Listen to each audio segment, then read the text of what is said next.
السلام عليكم ورحمة الله وبركاته. الحمد لله حمدا كثيرا طيبا مباركا فيه.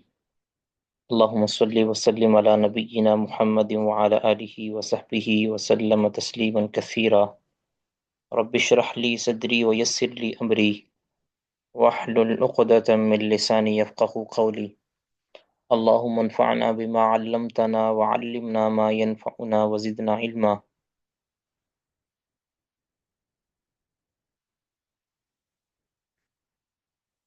امید ہے آپ سبھی احباب خروفیت سے ہوں گے. تو میرے ذمے جو مضامین لگائے گئے ہیں، ایک تو بدایت المجتہد،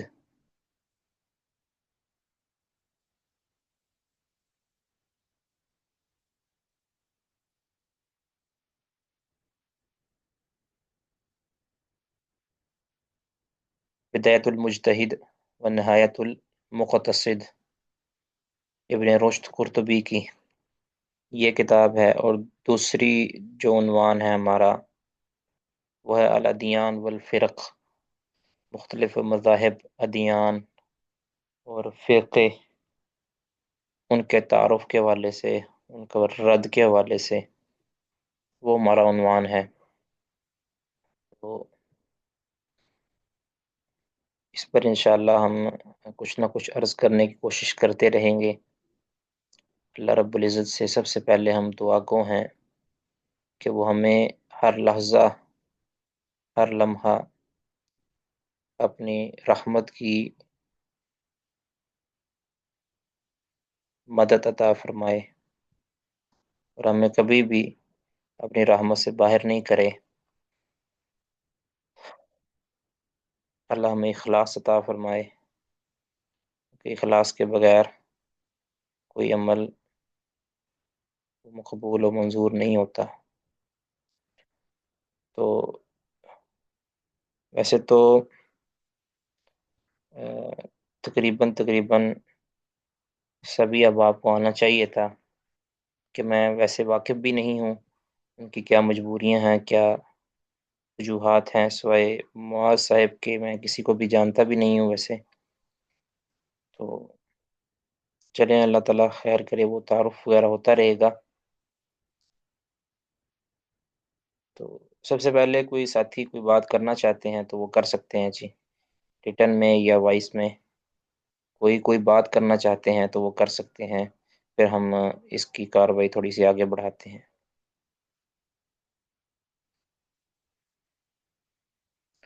مشورہ ہے، کھلے عام آپ دے سکتے ہیں.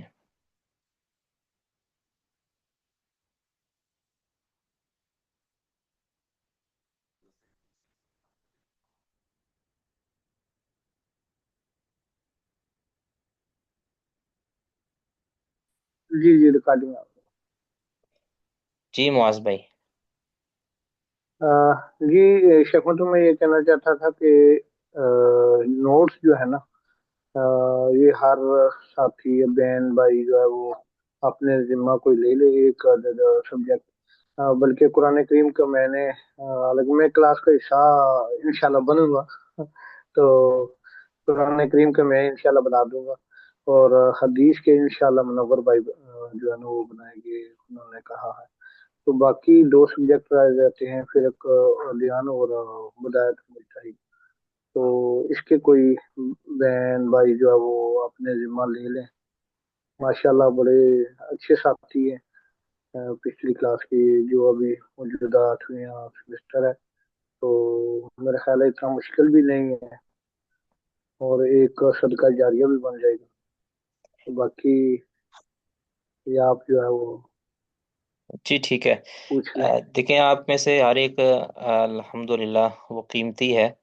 ہر ایک میں کوئی نہ کوئی خوبی ہوتی ہے، اور کئی مرتبہ خود انسان کو نہیں پتہ ہوتا کہ میرے اندر یہ خوبی اور یہ کوالٹی ہے. تو دوسروں کو وہ فیل ہوتی ہے کہ اس کے اندر، کسی کے اندر یعنی کوئی عابد اچھا ہوتا ہے، کوئی اچھا ذاکر ہوتا ہے، کوئی اچھا یعنی عالم ہوتا ہے، کوئی اچھا کیا لیں آپ یعنی راہبر ہوتا ہے، ہر ایک کے اندر کوئی نہ کوئی اچھی خوبی ہوتی ہے. کسی کی جو وہ جو ہے نا رائٹنگ اچھی ہوتی ہے، کسی کی لسننگ اچھی ہوتی ہے، کسی کی جو ہے لرننگ اچھی ہوتی ہے، کسی کی جو ہے وہ ریڈنگ اچھی ہوتی ہے. یہ ہر ایک کے اندر کوئی نہ کوئی کوالٹی، کوئی نہ کوئی خوبی ہوتی ہے. کوئی چہرے سے خوبصورت ہوتا ہے، کوئی کردار سے خوبصورت ہوتا ہے. تو کسی بھی لحاظ سے جو ہے نا کوئی انسان کامل بھی نہیں ہے، اور کسی بھی لحاظ سے کوئی انسان بالکل رذیل یا کبھی بھی نہیں ہے، ہر لحاظ سے یعنی. تو اپنی خوبیوں کو، جو کوالٹیاں اللہ رب العزت نے ودیت کی ہیں، اس کو بروئے کار لاتے رہنا چاہیے، اور اپنی ویکنس کو جتنا ہو سکے اس کو دور کرنے کی کوشش کرنی چاہیے. تو بالخصوص جس کا تعلق ہماری آخرت کی زندگی کے ساتھ ہے، اور آ، جس اور اس خوبی کو جو ہے نا لازمی طور پر دوسروں تک پہنچانا چاہیے، جس کا دنیا اور آخرت کے اندر ہمیں فائدہ ملنے والا ہے. تو اس اعتبار سے کوئی بھی اپنے آپ کو کم نہیں سمجھے گا. یہ تو آپ میرے ساتھ عہد کریں گے انشاءاللہ، سارے کریں گے نا انشاءاللہ. کوئی بھی اپنے آپ میں سے کسی کو بھی اپنے آپ کو کم از کم وہ کم نہیں سمجھے گا. میں تکبر کی طرف میرا اشارہ نہیں ہے، کہ تکبر کی طرف نہیں جانا، لیکن ایک خود اعتمادی ہوتی ہے نا، ایک خودی ہوتی ہے، اس کے اندر انسان نے جو ہے وہ اس کو اپنے ہم نے ڈیولپ بھی کرنا ہے، اس کو ہم نے بہتر سے بہتر بھی بنانا ہے. تو انسان آگے تبھی بڑھ سکتا ہے جب انسان اپنے آپ سے جیتے گا. جو شخص اپنے آپ سے ہار جاتا ہے نا، وہ پھر آگے نہیں بڑھ پاتا. یہ ضرور ہے کہ اللہ تعالیٰ نے پانچوں انگلیوں کی جیسی نہیں بنائی. اس میں ہوتا ہے کسی کے اندر کوئی کوالٹی ہوتی ہے، کسی کے اندر کوئی کوالٹی ہوتی ہے، لیکن آ، جو انسان کو اللہ رب العزت نے دیا ہوا ہے نا، اس کو اس کے اوپر اعتماد کرنا ہے، اور اس کی بنیاد پر پھر اس کے اندر بہتری سے بہتری، بہتری سے بہتری لانی ہے. کوئی بھی انسان کلی نہیں ہے، کامل نہیں ہے. ٹھیک ہے، ایک تو آپ نے ہر ایک نے کوشش کرنی ہے کہ جو ہم نے پڑھنا ہے اس کو سمجھنا ہے، اس کو لکھنا ہے، اس کو جتنا ہو سکے محفوظ بنانا ہے. پھر محفوظ کرنے کے بعد اس کو آگے پہنچانا ہے. نظر اللہ عمران سمیع منا مقالتی وحافظہ ووعاہ، یا وحافظہ ووعاہا، کہ اللہ رب العزت اس شخص کو تر و تازہ رکھے کہ جو میرے مقالہ کو، میری بات کو سنتا ہے، پھر اس کو محفوظ رکھتا ہے، اس کو خوب یاد کرتا ہے. ثم اداہا الی ما الی غیرہ، ثم اداہا الی غیرہ، پھر اپنے علاوہ کسی اور کی طرف بھی وہ پہنچا دیتا ہے. تو یہ دعا کا مستحق وہ بنے گا جو اس چیز کو سمجھے گا، سنے گا. تو یہ جو ہمارے عناوین ہیں، یہ جو ہدایت المجتہدی، یہ فقہ کے ساتھ تعلق رکھتا ہے، اور جو آگے الادیان والفرق ہے اس کا تعلق فتنوں کے ساتھ ہے، فرقوں کے ساتھ ہے، گمراہ لوگوں کے ساتھ ہے. تو ان کو سمجھنا، اس کے متعلق گاہی حاصل کرنا، یہ ہمارا یعنی ایک کہہ لیں کہ ایمانی فریضہ بھی ہے. والعصر ان الانسان، بسم اللہ الرحمن الرحیم، والعصر ان الانسان لفی خسر الذین آمنوا وعملوا الصالحات وتواصوا بالحق وتواصوا بالصبر. یعنی خسارے سے بچنے کے لیے ایک تو ایمان شرط ہے، دوسرا اعمال صالحہ شرط ہے، تیسرا حق کی جو ہے نصیحت، حق کی وصیت، اور پھر صبر کی وصیت. یہ چاروں چیز جو ہے نا، یہ انسان کے مفید سے مفید تر بننے کے لیے ضروری ہے. تو سب سے پہلے تو جو ہم نے پڑھنا ہے نا، اس کو ہم نے خود محفوظ بنانا ہے، اس کو یاد کرنا ہے، اس کا فہم حاصل کرنا ہے. پھر آگے دوسروں کی اصلاح کے لیے ہم نے اپنا سامان اس کو بروئے کار لانا ہے، اپنے اس اسلحے کو تیار کر کے اس کو استعمال کرنا ہے. تو اگر ہماری یعنی اپنی تیاری نہیں ہوگی، اپنا ہماری جو جد و جہد وہ پوری نہیں ہوگی، اور ہمارا اپنا سامان پورا نہیں ہوگا، تو پھر ہم جو اسلام کو یا مسلمانوں کو یا کہہ لیں اللہ کے بندوں کو کوئی فائدہ نہیں پہنچا سکیں گے. اور جو خسارہ ہے اس کے اندر ہم کمی نہیں لا سکیں گے، جو انسان خسارے میں لپٹا ہوا ہے. بہرحال ایک تو سب سے پہلے آپ سب نے اپنے اوپر اعتماد رکھنا ہے، اور باقی جس طرف اشارہ معاذ بھائی نے کیا ہے نوٹس کے حوالے سے، کہ نوٹس تو ہے نا کہ ہر ایک نے اپنے تئیں جو ہے وہ کوشش کرنی ہے. دوسری، اب جس طرح گزارش کی تھی میں نے پہلے ہی، کہ ہر ایک انسان کسی بھی چیز کے اندر کامل نہیں ہوتا. بس اوقات ایک انسان اچھے نوٹس نہیں بنا پاتا تو وہ دوسرا اس فیلڈ کے، اس عنوان کے اندر اچھے نوٹس بنا لے گا. تو اس طرح تعاون باہمی کے تحت جو ہے نا، کوئی ساتھی جو بدایت المجتہد جس کا عنوان فقہ ہے، تو اس میں کوئی نوٹس وہ تیار کر دے، جس کی وجہ سے دوسرے ساتھی تیاری کر لیں. اس کا اپنا بے شمار فوائد ہوں گے، اس کو خود بھی بہت زیادہ فوائد ہوں گے. اس طرح تقابل دھیان، اس کے اندر بھی آپ ہر ایک اپنا اپنا نوٹس بنائیں، لیکن اگر اسپیشلی اگر کسی نے بنانے ہیں تو وہ بھی اپنے آپ کو پیش کر دیں. تو جس طرح صحیح بخاری کے حوالے سے جو ہے محترم جو منور حافظہ اللہ وہ بنائیں گے، اور ترجمہ قرآن کے حوالے سے نوٹس بنائیں گے معاذ عتیق صاحب. اور کوئی ساتھی جو تقابل ادیان یا الادیان والفرق اس حوالے سے نوٹس کوئی بنانا چاہتے ہیں، یا ہدایت المجتہد کے حوالے سے نوٹس بنانا چاہتے ہیں، اور ابھی وہ اگر نہیں بتا سکتے تو بعد میں بتا دیں، غور کر کے بتا دیں، اگر آپس میں مشاورت کر کے بتا دیں، سوچ سمجھ کے بتا دیں.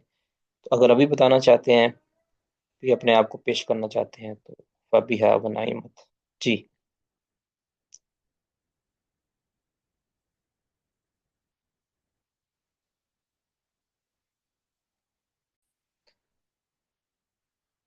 اس میں اگر کوئی مشورہ دینا چاہتے ہیں کہ ہماری یہ دونوں کلاسیں ہیں، دونوں کتابیں ہیں، یا دونوں عناوین اور مضامین ہیں، یہ روزانہ ہوں، یعنی ایک کلاس اس کی ہو جائے، دوسری اس کی ہو جائے. 2 گھنٹے ہوتے ہیں نا، ایک گھنٹے میں یہ ایک مضمون ہو جائے، دوسرے گھنٹے میں دوسرا مضمون ہو جائے، یا کہ دونوں گھنٹے جو ہے وہ ایک ہی مضمون پڑھ لیا جائے، اور پھر اگلے دن جو دوسرا 2 گھنٹے ہوں گے اس میں دوسرا مضمون پڑھ لیا جائے. تو اس میں کیا، جو پچھلی ہماری روٹین ہے اس میں تو ہم یہی کرتے رہے ہیں کہ ہم دونوں مضمون ہی ایک ہی دن میں پڑھ لیتے تھے. اس میں یہ ہے کہ ایک تو انفرادیت آ جاتی ہے، یعنی انسان اکتاتا نہیں ہے، دونوں چیزیں دونوں کو ٹچ مل جاتا ہے، ٹھیک ہے، اکتاہٹ نہیں ہوتی. تو دوسرا یہ ہے کہ ایک ہی دن میں جو ہے ایک مضمون کا جو برڈن ہے وہ بڑھ نہیں جاتا. روزانہ جو ہے نا ایک ترتیب کے ساتھ ہم اگر چلیں تو ہمارا جو مضمون جو ہے وہ آسانی مکمل ہو جائے گا انشاءاللہ. تو اس میں جو کوئی مشورہ دینا چاہتے ہیں تو وہ دے دیں. جی. جی جی شیخ محترم، ایک مشورہ ہے کہ وہ بھی طریقہ جو پہلے ہم کیا کرتے تھے پچھلے سمسٹر میں، وہ بہت بہترین ہے ماشاءاللہ. لیکن اگر یہ ہم رکھیں تو میرا خیال ہے اس میں ایک اور چیز آ جائے گی، کہ روزانہ صرف ایک سبجیکٹ.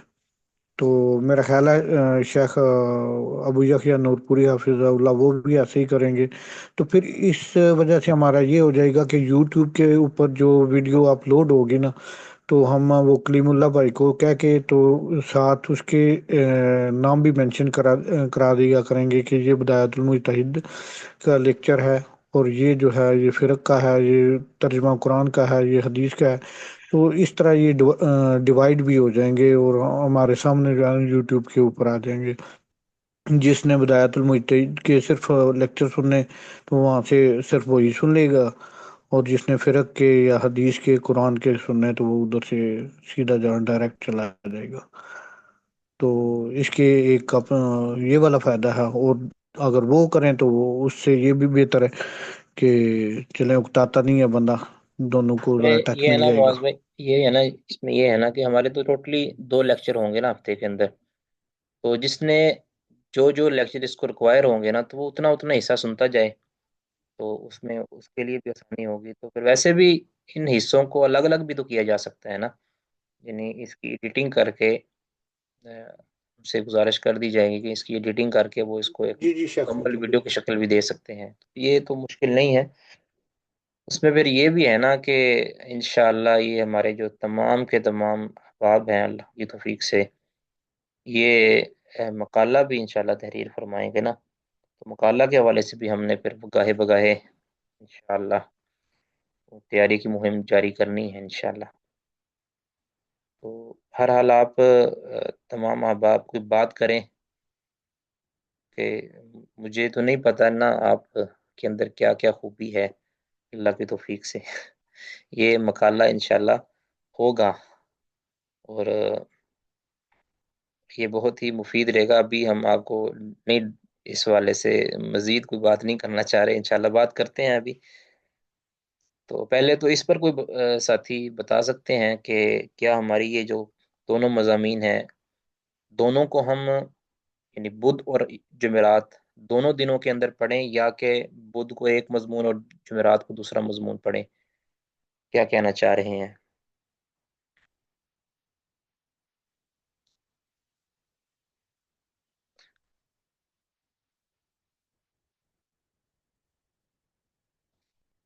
جی،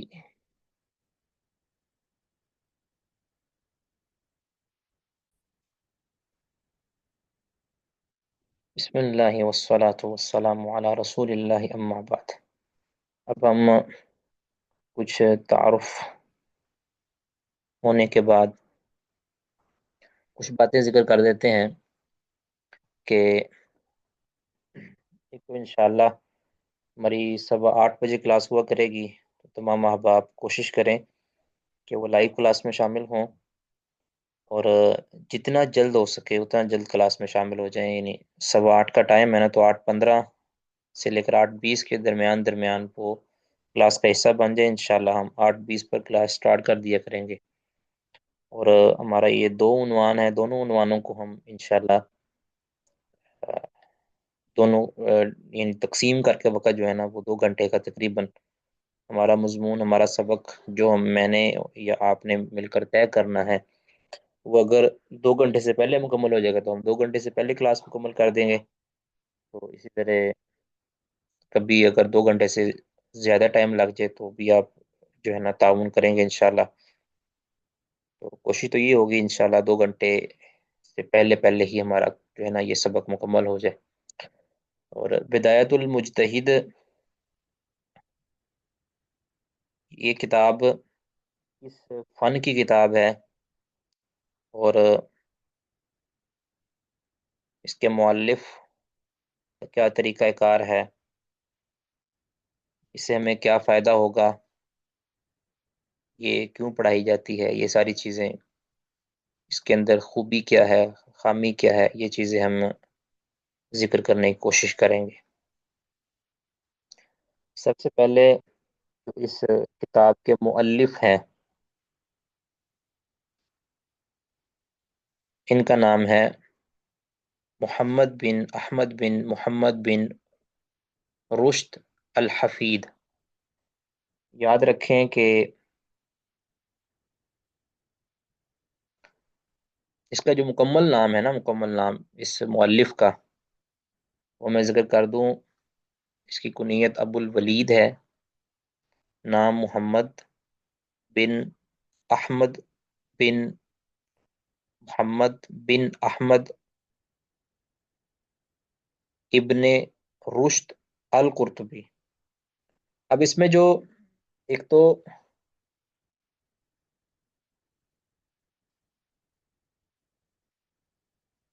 یہ اس کا جو نام ہے محمد، ایک اس کے دادا کا نام جو محمد ہے، یہ دونوں ہی ابن رشد کے نام سے مشہور ہیں، ٹھیک ہے؟ محمد بن احمد، آگے پھر جو اس کا دادا ہے محمد، یہ دونوں ابن رشد کے نام سے مشہور ہیں۔ بس ان دونوں کے درمیان فرق یہ ہوتا ہے، ایک کو محمد بن احمد الحفید کہتے ہیں، اور دوسرے کو محمد بن احمد یا ابن رشد الجد کہتے ہیں۔ یعنی یہ دادا اور پوتا دونوں ہی ابن رشد یا ابن محمد کے نام سے مشہور ہیں۔ ان کا نام بھی محمد ہے، دونوں کا علاقہ بھی ایک ہے، قرطبی ہے، دونوں کی کنیت بھی ایک ہے۔ مزے کی بات، دونوں کی کنیت بھی ابو الولید ہی ہے۔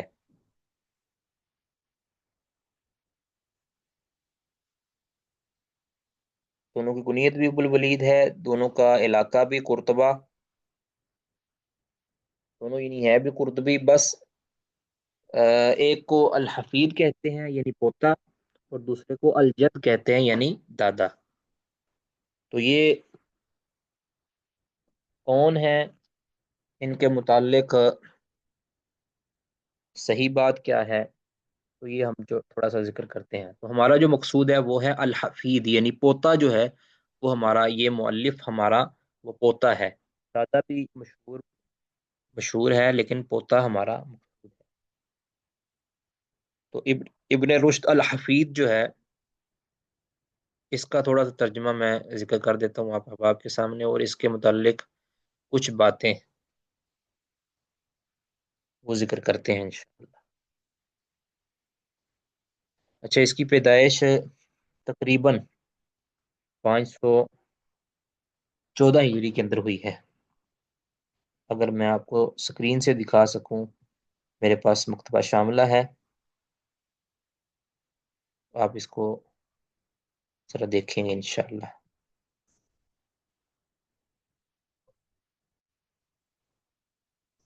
ساتھ ساتھ کسی کا کوئی سوال،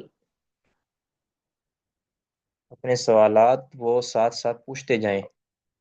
اگر آپ بول کر پوچھنا چاہتے ہیں بول کر پوچھ لیں،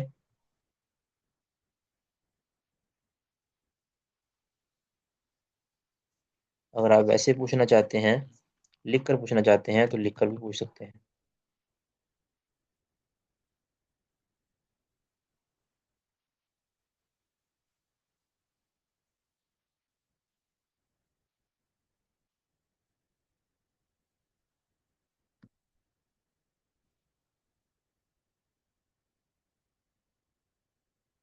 یہ ابن رشد الجد، اس کی یہ کتابیں ہیں۔ 520 کے اندر الجد کی جو ہے نا وفات ہے، 520 ہجری کے اندر جو اس کا دادا ہے اس کی وفات، ابن رشد جو ہمارا مؤلف ہے اس کے دادا کی وفات 520 میں ہے، اور جو ابن رشد قرطبی ہے جو ہمارا جو پوتا ہے الحفید، اس کی وفات ہے 595 کے اندر، اور اس کی یہ کتابیں ہیں۔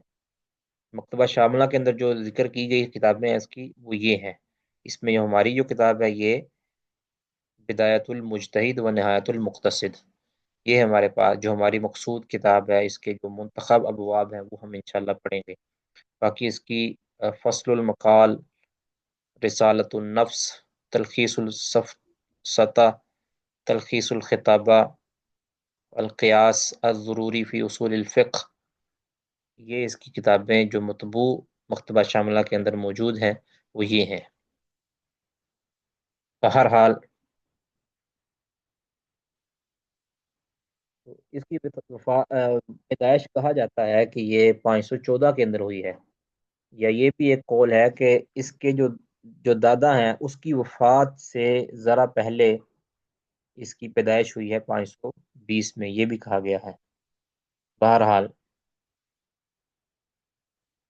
اس نے اس کی جو مہارت تھی ابن رشد قرطبی کی، وہ عربی ادب اور فقہ اور اسی طرح حکمت اور طب، یہ اس کی جو ہے، اس طرح فلسفہ، یہ بڑا پائے کا فلسفی تھا، ٹھیک ہے۔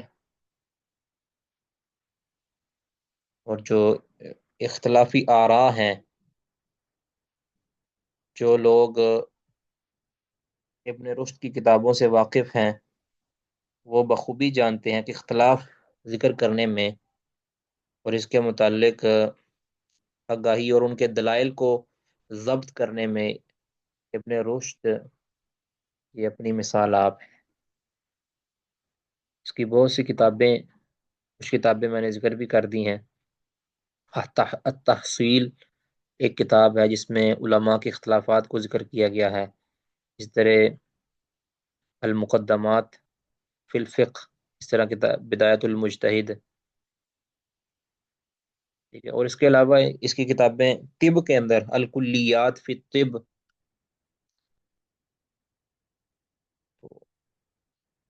یہ کچھ اس کی جو ہے نا کتابیں ہیں، اس کے تلامیذ اور اس کے جو مشائخ ہیں، اس کے متعلق ایک لمبی فہرست ہے۔ بہرحال فقہ کے اندر یہ اپنی مثال آپ تھے، اس میں تو کوئی شک نہیں ہے۔ ان کی کتاب جس طریقہ کے ساتھ انہوں نے اس کتاب کے اندر اپنی قابلیت کے جوہر دکھلائے ہیں اس کو آپ دیکھیں گے، لیکن کچھ چیزیں جو بیان کرنا انتہائی ضروری ہیں، وہ یہ ہے کہ ابن رشد عقیدہ کے اندر گمراہ تھا، ٹھیک ہے؟ اس لیے میں بار بار جو ہے وہ جمع کا صیغہ بولنے کے بجائے مفرد کا صیغہ بول رہا ہوں کہ ابن رشد قرطبی ہو یا ابن رشد یعنی حفید ہو یا جد ہو، دونوں ہی عقیدہ کے اندر برے تھے، عقیدہ کے اندر وہ شدید گمراہ تھے، شدید گمراہ، بلکہ بعض نے ان کے اوپر کفر کا فتویٰ بھی لگایا ہے، ٹھیک ہے؟ تو باقی یہ جو کتاب ہے یہ آپ کہہ لیں کہ بہت بہتر ہے، عقیدہ کے اندر یعنی بہت سی کتابیں لکھی گئی ہیں، خود اس کے بارے میں بہت سی کتابیں لکھی گئی ہیں کہ کسی نے اس کی تائید کی ہے، کسی نے اس کی جو ہے وہ اس کے اوپر جرح کی ہے، اور بہت سی یعنی اس پہ کتابیں گئی ہیں۔ سب سے بڑی جو اس کی خرابی تھی نا وہ یہ کہ یہ ارسطو کا جو ہے وہ فالور تھا۔ ارسطو، ارسطو یہ ایک گئے وقتوں کے اندر ایک فلسفی گزرا ہے، جس نے جو ہے ارسطو اور اس کا جو استاد تھا افلاطون، اس نے مل کر جو ہے فلسفے کی بنیاد رکھی ہے۔ یہ مغربی جو فلسفہ ہے اس کی بنیاد اس نے رکھی ہے، یعنی یہ عقل پرستی اور ہر چیز کو عقل کے ساتھ پرکھنا، اور عجیب و غریب جو ہے نا ارسطو کے جو نظریات تھے، اس کو جو ہے نا نئی فکر دی ہے ابن رشد قرطبی نے، اس کی کتابوں اور اس کے جو علم کو، علم کی جو ہے وہ ترویج و اشاعت کی ہے وہ اس نے کی ہے۔ شیخ الاسلام ابن تیمیہ رحمہ اللہ المتوفا 728 ہجری، وہ اپنی کتاب بیان تلبیس الجہمیہ، اس کی جلد 1 صفحہ 120 پر فرماتے ہیں، وَمِنْ أَتْبَعِ النَّاسِ لِأَقْوَالِ أَرسطو، وَمِنْ أَتْبَعِ النَّاسِ لِأَقْوَالِ أَرسطو، کہ یہ ابن رشد قرطبی یہ ارسطو کے نظریات کا سب سے بڑا فالور تھا، ٹھیک ہے؟ تو پہلی خرابی یہ تھی کہ یہ اس کے عقیدے و نظریے کے اندر یہ تھی کہ یہ ارسطو کا فالور تھا، ارسطو کے نظریات کو مانتا تھا، اس کو صرف مانتا نہیں تھا بلکہ اس کی کتابوں پر جو ہے نا اثر نو اس نے کام کیا ہے۔ جو طب کے اندر اور فلسفے کے اندر جتنی بھی اس کی کتابیں ہیں ابن رشد قرطبی کی، وہ جو ہے وہ ارسطو سے ہی نقل کرتا ہے، تو ارسطو کے افکار و نظریات کو یہ ترویج دیتا تھا اور اس کو ببانگ دول اختیار بھی کرتا تھا، دوسروں کو بھی اس کی دعوت دیتا تھا، اس وجہ سے اس کے اوپر نکیل کی گئی ہے ابن رشد۔ دوسری خرابی یہ تھی کہ یہ ظاہر اور باطن، شریعت کے اندر ایک یہ دو اصطلاحیں ظاہر اور باطن کی، اس کا یہ جو ہے نا معتقد تھا اور اس کو یہ مانتا تھا۔ ظاہر اور باطن سے مراد یہ ہے کہ ایک تو ہے نا کہ ٹھیک ہے کچھ چیزیں ہر ایک کو نظر آتی ہیں شریعت کے اندر، کچھ چیزیں ہیں تو ہر ایک کے فہم اور فراست کے مطابق نہیں ہے، اس کو سمجھ نہیں آتی، اس کو سمجھنے کے لیے اس کے کسی عالم کے پاس جانا پڑتا ہے۔ ایک تو یہ ہے علم کے اعتبار سے، ایک ہے کہتے ہیں کہ شریعت کی دو قسمیں ہیں، ایک عوام الناس کے لیے اور ایک خواص کے لیے، یعنی قرآن پاک کی آیات جو ہیں اس ایک تو ہے نا اس کا ظاہری معنی ہے، ٹھیک ہے، نماز پڑھو، روزہ رکھو، زکوٰۃ دو، اب یہ ہمارے نزدیک تو علماء کے لیے بھی یہی ہے اور عوام کے لیے بھی یہی ہے، رعایا کے لیے بھی یہی ہے، لیکن یہ جو فکر ہے نا ظاہر اور باطن کی، یہ ہے کہ ایک ہے قرآن پاک کا ظاہر، یعنی جو احادیث یا قرآن کے الفاظ ظاہری طور پر اپنا معنی دے رہے ہیں نا، تو ایک ہے اس کا باطن، تو کہتے ہیں عوام کے لیے ظاہر ہے اور خواص کے لیے باطن ہے، ٹھیک ہے؟ خواص ظاہر پر عمل نہیں کر سکتے، وہ باطن پر عمل کریں گے۔ تو ابن رشد کس کا اس اس فکر کا جو ہے مؤید تھا، اس کی تائید کرتا تھا۔ بلکہ اس نے لکھا ہے نا ابن رشد نے اپنی کتاب کشف ان مناہج الادلہ صفحہ 99 پر، کہتا ہے کہ الشریعت قسمان، کہ شریعت کی دو قسمیں ہیں، ظاہر و مؤول، ایک وہ جو ظاہر ہوتی ہے، ایک ہے جس کی تعویل کی جاتی ہے، یعنی ایک باطن ہوتی ہے، والظاہر منها ہوا فرض الجمہوری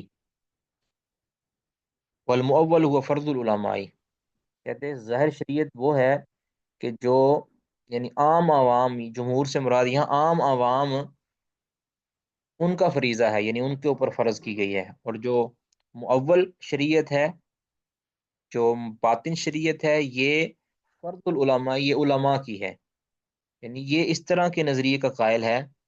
تو بلکہ یہ بھی کہا ہے کہ علماء کے لیے جائز نہیں ہے کہ وہ جو مؤول شریعت ہے، یعنی جو باطنی شریعت ہے، اس کا فہم وہ عوام کو نہیں دے سکتے، یعنی اس پر خود تو عمل کریں گے لیکن عوام کو نہیں کہیں گے کہ یہ اس طرح تم کرو، اس طرح کرو۔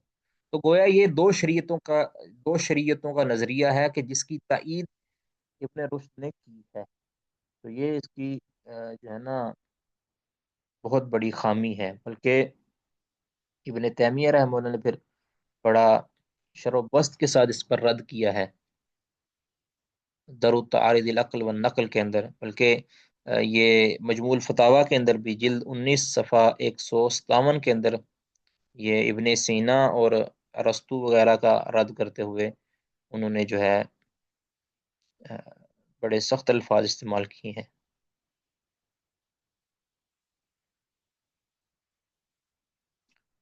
اچھا، اس کے ساتھ ساتھ ایک اور جو، جی کیا سوال کیا کرنا چاہ رہے ہیں؟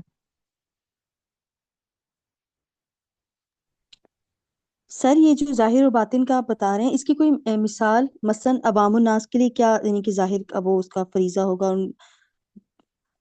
اور علماء کے لیے باطن جس طرح آپ بتا رہے ہیں، کوئی مثال اس کی اگزامپل؟ نہیں، آپ کیا یہ تو نہیں سمجھے کہ یہ تو ابن رشد کا نظریہ ہے نا، یہ تو جی جی، میں دیکھیں مثالیں تو بھی میرے ذہن میں نہیں ہے، لیکن یہ جو کتاب ہے نا، اس کی کشف مناہج الادلہ، اس کے اندر انہوں نے دی ہوں گی۔ باقی یہ ضرور ہے کہ ان کی بھی نا باطنی جو صوفیہ ہوتے ہیں، باطنی یا ظاہر اور باطن کی جو بات کرتے ہیں، ان کی بھی کئی ایک اقسام ہیں، کئی ایک اقسام ہے، کچھ ایسے ہیں، کہتے ہیں کہ وَاعْبُدْ رَبَّكَ حَتَّىٰ يَأْتِيَكَ الْيَقِينُ، کہ اللہ کی عبادت اس وقت تک ہے جب تک یقین کا درجہ حاصل نہیں ہو جاتا۔ یہ اس کا ترجمہ یہ کرتے ہیں، ہم تو کہتے ہیں نا باب ربک حتی یاتیک الیقین، کہ اللہ تعالیٰ اپنے رسول کو کہہ رہا ہے کہ آپ موت تک اللہ کی عبادت کرتے رہیں، یعنی موت تک آپ کے اوپر یہ فریضہ عائد ہے عبادت کا۔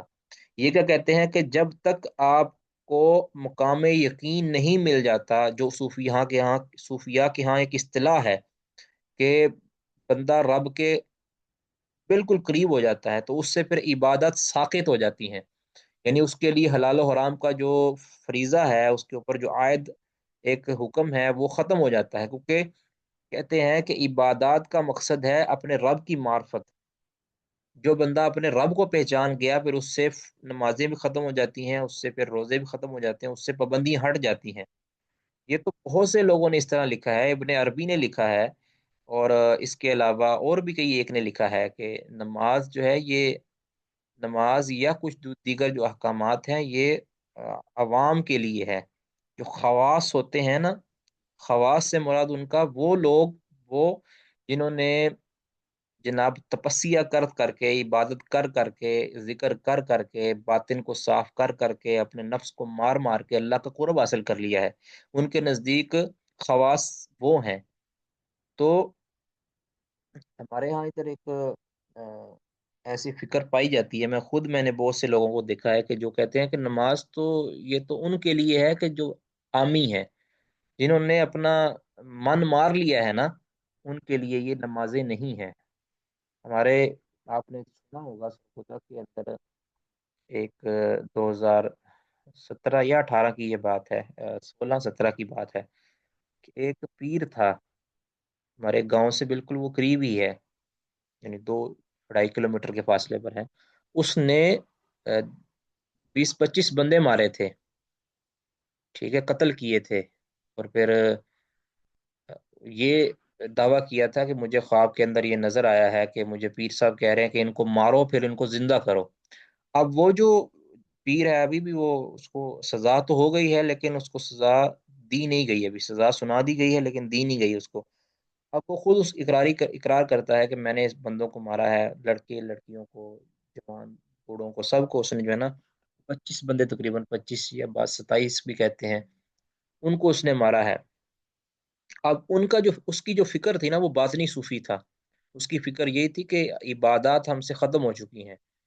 اب وہ اس کی عبادت یہی تھی کہ ناچ گانا، بھنگڑے ڈالنا اور شراب پینا، زنا کرنا، یہ اس کی عبادت تھی. کہتے یہ تو ساری پابندیاں ہم سے ہٹ گئی ہیں، ختم ہو گئی ہیں. اب وہ ان لڑکے لڑکیوں کو مارتا تھا، یعنی ضرب و کود کرتا تھا اور ان کو زخمی کرتا تھا. کہتے اس سے تمہارے گناہ جھٹ جائیں گے. تو یہ ایک فکر ہے جو ظاہر باطن کی. اب اس میں بھی کوئی غالی ہوتے ہیں، کچھ غالی نہیں ہوتے. تو یہ خیر ابن رشد جو ہمارے مصنف ہیں وہ تو غالی نہیں تھے اس میں، لیکن انہوں نے اس فکر کی تائید ضرور کی ہے کہ ایک ظاہر ہے ایک باطن ہے شریعت کا. تو بہرحال یہ ایک فکر ہے جو انتہائی گمراہی کی طرف لے جاتی ہے انسان کو. اس کی انہوں نے تائید کی ہے.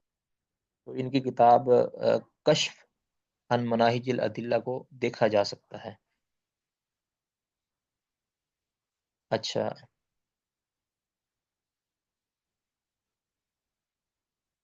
صفحہ 150 جو ہے اس کتاب کا، الکشف عن مناہج الادلہ فی عقائد الملہ، اس کے اندر بھی انہوں نے یہی بات 100 یعنی 50 نمبر صفحہ پر بھی یہ بات اس طرح کی ہے. اچھا، اگلا جو اس کا ابن رشد کا یہ خطرناک نظریہ ہے وہ ہے بعث بعد الموت. اب اس کو پہلے یہ سمجھے کہ ہمارا اس بارے میں نظریہ کیا ہے. کہ مرنے کے بعد جو زندہ ہونا ہے، مسلمانوں کا اس میں نظریہ یہ ہے، شریعت کا اس میں نظریہ یہ ہے کہ اللہ تعالیٰ روحوں کو بھی لوٹائے گا انہی اجسام کے اندر کے جو اجسام اللہ رب العزت نے دنیا کے اندر انسان کے بنائے تھے. انہی اجسام کو اللہ تعالیٰ جمع کر لے گا. تو یعنی بعث بعد الموت، مرنے کے بعد دوبارہ زندہ کیا جانا، تو اس کے اندر وہی روح لٹائی جائے گی کہ جو روح جو ہے اسی جسم کے اندر لٹائی جائے گی جو جو سب انسان کو دنیا میں اللہ نے دیا تھا. ٹھیک ہے. تو جو کفار مکہ تھے، مشرکین مکہ تھے، وہ کہتے تھے کہ نہ روح لٹائی جائے گی نہ جسم لٹائے جائیں گے، وہ تو مر کے مٹی ہو جائیں گے اور روح ختم ہو جائے گی، لہٰذا نہ جسم آئے گا نہ روح آئے گی. ابن رشد کیا کہتے تھے کہ وہ باس روحانی کے قائل تھے کہ روح لٹائی جائے گی فقط، جسم وہ نہیں لٹایا جائے گا. تو یہ بھی ایک خطرناک نظریہ ہے. ٹھیک ہے، یہ بہت بڑی گمراہی ہے. مسلمانوں کا نظریہ کیا ہے کہ روح بھی لوٹائی جائے گی اور وہی بدن بھی اللہ تعالیٰ لوٹا دے گا. اللہ تعالیٰ قرآن پاک میں بارہا فرما رہا ہے کہ جو اللہ تمہیں یہی جسم دینے کے پر قادر ہے وہ تمہیں دوبارہ بھی لوٹانے پر قادر ہے. کیا یہ ایک آیات اس کے اوپر جو دلالت گناہ ہے کہ اللہ رب العزت اسی جسم کو دوبارہ بنا دے گا، اسی جسم کو دوبارہ بنا دے گا. ہاں یہ ضرور ہے کہ اللہ تعالیٰ اس کی جسامت کو بڑھا دے گا یا کم کر دے گا یا اس کو کسی اور شکل کے اندر عذاب کے لیے کر دے گا، یہ الگ بات ہے. باقی یہ ضرور ہے کہ اللہ تعالیٰ اسی جسم کو لوٹائے گا. بعث بعد الموت اسی جسم اور اسی روح کے ساتھ ہوگی. لیکن ابن رشد کہتے ہیں کہ فلاسفہ کے نظریے کے مطابق، اس طرح فلاسفہ کہتے ہیں کہ صرف یہ بات سے روحانی ہوگی، یعنی روح لٹائی جائے گی فقط. ٹھیک ہے. اور وہی بدن لٹایا جانا یہ ضروری نہیں ہے کیونکہ عقل اس کو اپروچ نہیں کرتی. اب میں نے عرض کیا تھا نا کہ یہ جو ہوتا ہے نظریہ فلاسفہ والا، وہ یہی ہے کہ جو عقل کے اوپر کھڑا ہے. عقل جس کو اپروچ کرتی ہے، عقل جس کے اوپر پورا اترتی ہے، اس چیز کے وہ قائل ہوتے ہیں، باقی کا انکار کر دیتے ہیں. یعنی ہر شریعت کو دوسرے لفظوں میں کہ عقل اور فکر کے ساتھ سمجھتے ہیں، شریعت کو علم غیب کے ساتھ یا وحی کے ساتھ نہیں سمجھتے. ٹھیک ہے. یہ جو ہے ابن رشد کا نظریہ تھا، اس نظریے کو وہ، بلکہ اس سے بھی جو بڑی بات ہے کہ وہ اس بات کو، اس نظریے کو، یہ باس بعد الموت والے اس عقیدے کو وہ کہتے تھے کہ یہ اجتہادی معاملہ ہے، اس کے اندر اگر کسی نے کوئی بھی بات کر دی ہے نا تو کوئی حرج نہیں ہے، یعنی اجتہادی معاملے، اس کو مسائل اجتہاد کے اندر اس نے ذکر کیا ہے، ٹھیک ہے۔ لہذا اگر کوئی اپنے اجتہاد کرتے ہوئے یہ کہتا ہے کہ یہ بات روحانی ہے اور جسمانی دونوں ہے، کہتے ہیں وہ بھی صحیح ہے، اس نے اپنے اجتہاد کے مطابق فیصلہ کیا ہے، اور جو یہ کہتا ہے کہ یہ بات فقط روحانی ہے، وہ بھی اپنے نظریے کے اندر صحیح ہے، یعنی یہ صرف اجتہادی معاملہ ہے، اس بارے میں کہتے ہیں کہ شریعت کے اندر کوئی ٹھوس دلیل یا کوئی منصوص مسئلہ اس میں نہیں ہے، یہ اس سے بھی بڑی بری بات ہے۔ بہرحال یہ ایک کمی تھی جو ابن رشد کی کتابوں کے اندر نظر آئی ہے، تو اس کے لیے جو میں نے ابھی اس کا نظریہ پیش کیا ہے کہ یہ مسائل اجتہادیہ میں سے شمار کرتا تھا باس بعد الموت کو، باس روحانی یا باس بدنی کو، تو یہی کتاب ہے نا، کشف ان مناہج الادلہ، اس کا صفحہ 204 کے اندر یہ دیکھا جا سکتا ہے۔ اچھا، ابن رشد کی کتابوں کا مطالعہ اگر کیا جائے دیگر کتابوں کا، تو اس سے یہ چیز ظاہر ہوتی ہے کہ اس نے حدیث کو وہ درجہ نہیں دیا کہ جو درجہ شریعت نے حدیث کو دیا ہے، یعنی ہمارے نزدیک تو قرآن اور حدیث اس کا دوسرا نمبر ہے، اس نے حدیث کو وہ مقام نہیں دیا جو مقام حدیث کا بنتا تھا، کیونکہ فلسفی تھا نا، فلسفی اور فکر تھا، تو اس وجہ سے حدیث کو وہ درجہ کہ جو مصادر شریعہ کا ایک درجہ ہوتا ہے، اس نے حدیث کو وہ نہیں دیا، ٹھیک ہے۔ اب سوال پیدا ہوتا ہے کہ بدایت المجتہد پھر ہم پڑھتے کیوں ہیں؟ اگر اس مصنف کے نظریات اور افکار اتنے برے ہیں تو یہ پھر ہم یہ بدایت المجتہد پڑھتے کیوں ہیں؟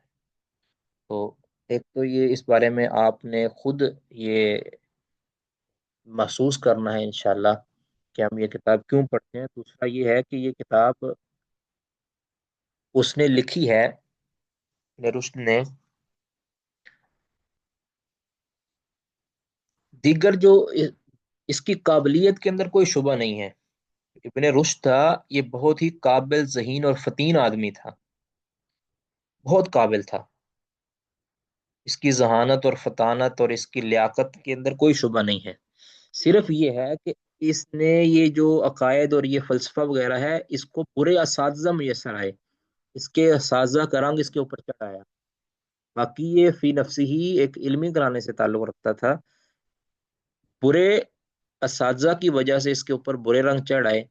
اب جو فقہ کا معاملہ ہے، فقہ کے اندر اس کے اساتذہ اچھے تھے، وہ سنی الفکر تھے، تو فقہ انہوں نے اس نے جو سیکھی ہے وہ اچھے اساتذہ سے سیکھی ہے، اچھے اساتذہ سے پڑھا ہے، تو اس پر بھی ہم ذکر کریں گے انشاءاللہ کہ اس کے فقہ کے اندر اساتذہ کون کون سے ہیں، اس نے فقہ کن کن اساتذہ سے حاصل کی ہے۔ اس نے ابو محمد ابن رزق، ان سے اس نے فقہ حاصل کی ہے، اور اس کے علاوہ ابو مروان ابن بشکوال، ابو القاسم ابن بشکوال سے، ابن سمحون سے، اور اس طرح ابو عبداللہ مازری رحمہم اللہ سے انہوں نے فقہ حاصل کی ہے، جس وجہ سے فقہ کے اندر یہ بالکل سلیم رہا اور کوئی زیادہ خرابی کی طرف نہیں گیا۔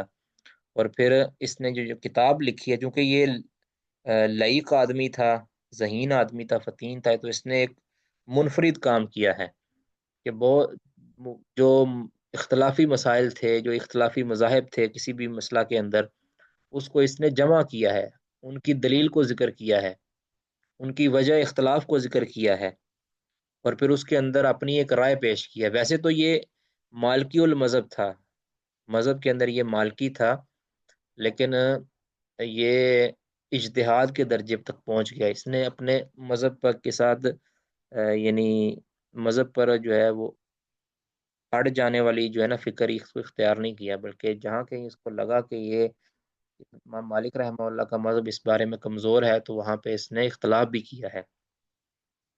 ٹھیک ہے.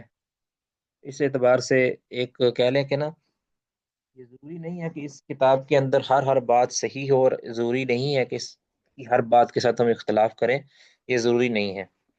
تو ہم اس کو تنقیدی نظر سے پڑھیں گے تاکہ ہمارے اندر بھی صلاحیت پیدا ہو. ٹھیک ہے. اس کتاب کو ہم تنقیدی نظر سے پڑھیں گے تاکہ ہمارے اندر ایک نہج آئے ہمارے اندر، اور اس کے ساتھ ساتھ ہم کسی بھی آدمی کے ساتھ، کسی بھی عالم کے ساتھ، کسی بھی بڑے سے بڑے مفکر کے ساتھ ہم جو ہے وہ دلیل کے ساتھ اختلاف کر سکیں. تو وہ انشاءاللہ ہم اس کو اس نظریے کے ساتھ پڑھتے جائیں گے.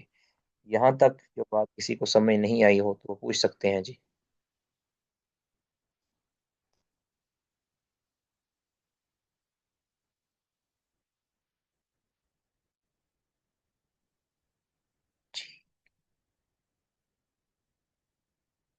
کوئی سوال نہیں جی.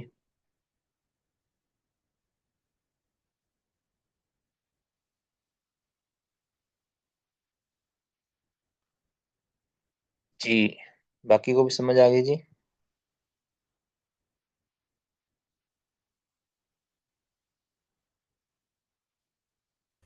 جی استاد محترم. جی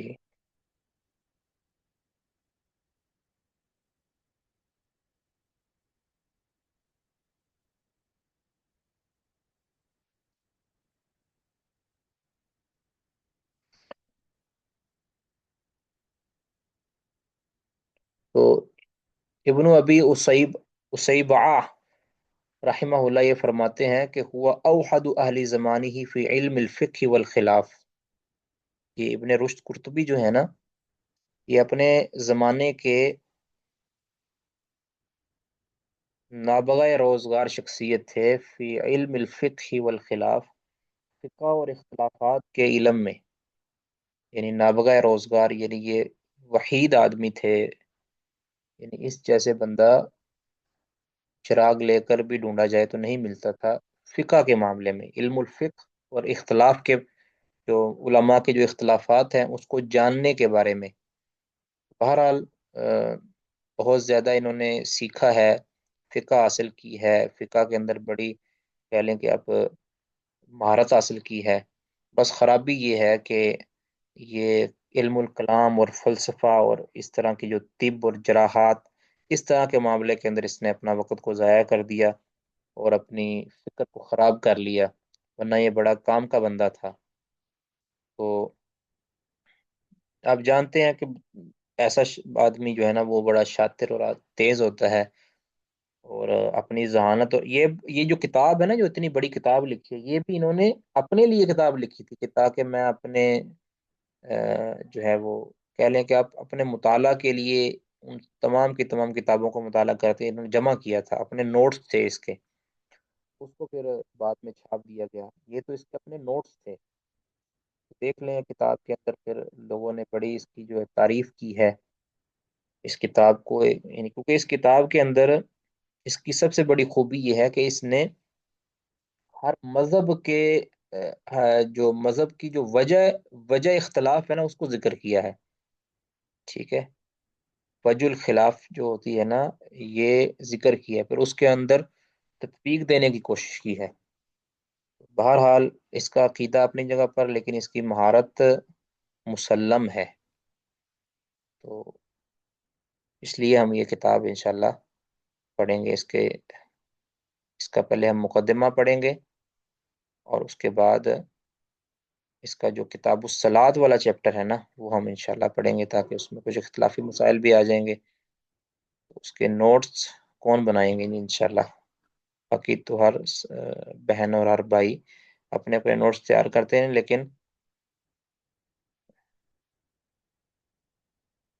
کوشش کریں کہ اس کے نوٹس جو ہے نا کوئی ساتھی ذمہ داری لیں کہ وہ اچھے طریقے کے ساتھ اس کے نوٹس جو تیار کرتے رہیں. جی کوئی سوال کسی کا اس بارے میں؟